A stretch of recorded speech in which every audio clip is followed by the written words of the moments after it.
Ready? One, 2, 3.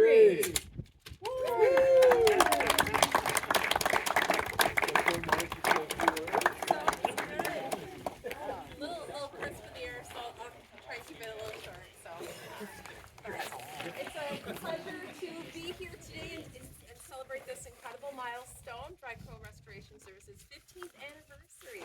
I bet that's flown by for you a little bit, huh? As President and CEO of the Hermantown Area Chamber of Commerce, I just wanted to congratulate you on achieving this milestone. Not only have you restored homes and businesses after disaster strikes, but you've also restored peace of mind to businesses and countless families and business owners in a time of need. So I wanted to touch just a little bit on 2009 and what a crazy time that was.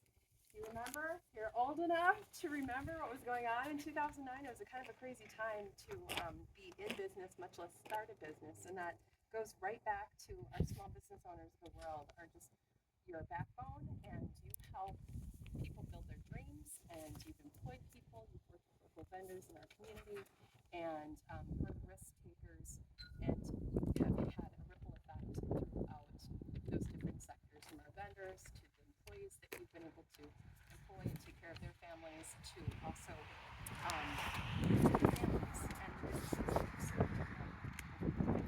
So thank you so much to everyone that has helped make this day possible, and we appreciate you, and we're glad that you're here, and congratulations on 15 wonderful years. On behalf of the Hermantown Area Chamber of Commerce, we'd like you to accept this plaque commemorating this 15th anniversary. There you go.